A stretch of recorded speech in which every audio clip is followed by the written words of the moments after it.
MS24 Marathi news, निर्भीड बातम्यांचा मराठी आवाज. निर्णय घेतलाय त्यांचं मी आभार आणि अभिनंदन करतो. आदरणीय जयंत पाटील साहेबांनी कायम या प्रश्नासाठी आम्हाला साथ दिली. यामुळं हा प्रश्न आज मार्गी लागलाय. कुणावर टीका करत बसण्यात आम्हाला वेळ घालवायला वेळच घालवणार नाही. आम्हाला काम करायचं आहे, विकास कामं करायची आहे. गावाला अनेक वेगवेगळ्या विकासाची कामं आणून जनतेसमोर दाखवून द्यायचं आहे की तुम्ही अष्टाशहर विकास आघाडीची सत्ता आणली आणि यामुळं आज या गावामध्ये कामं करण्यासाठी आम्ही सगळेजण प्रयत्न करतोय.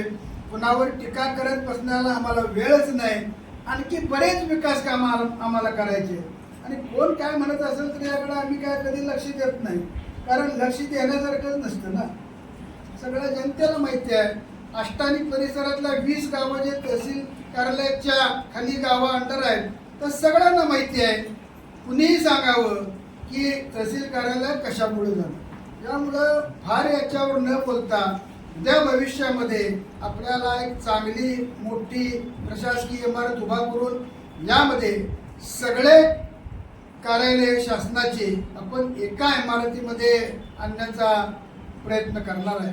त्यामुळं या ठिकाणी असलेल्या सर्वांचं मी पत्रकारांचं सुद्धा आभार व्यक्त करतो, कारण ज्या ज्या वेळेला आम्ही अशा पद्धतीची मागणी त्या ठिकाणी होती त्या इमारतीमध्ये कसे गेलो हे कोणाला अजून माहीत नसेल.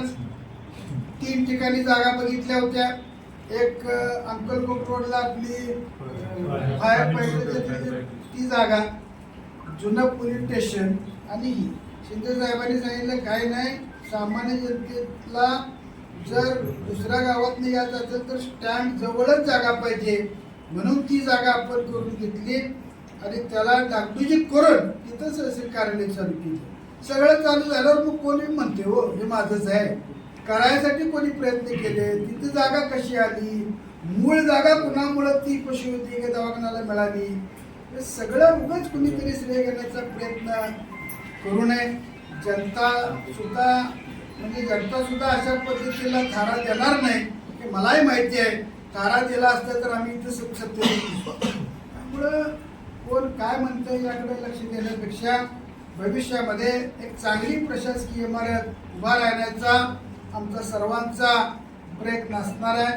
मी पुन्हा एकदा आदरणीय जयंत पाटील साहेब, आदरणीय जिल्हाधिकारी साहेब यांचे आभार आणि अभिनंदन करतो. अप्पर तहसीलदार कार्यालयाचे जनक म्हणून आपण वैभवदादांना बघतो. 10 जुलै 2018ला कोणत्या परिस्थितीत आदरणीय स्वर्गीय विलासरावजी शिंदे साहेबांचं एक स्वप्न होतं की आपला आष्टा तालुका झाला पाहिजे, हे साहेबांचं स्वप्न होतं. आणि त्याचाच एक भाग म्हणून हे अप्पर तहसीलदार कार्यालय आदरणीय वैभवदादांच्या फक्त प्रयत्न असणं, त्यावेळेला महायुतीचं शासन असताना दादाने प्रयत्न करून मंजूर करून आणलं होतं.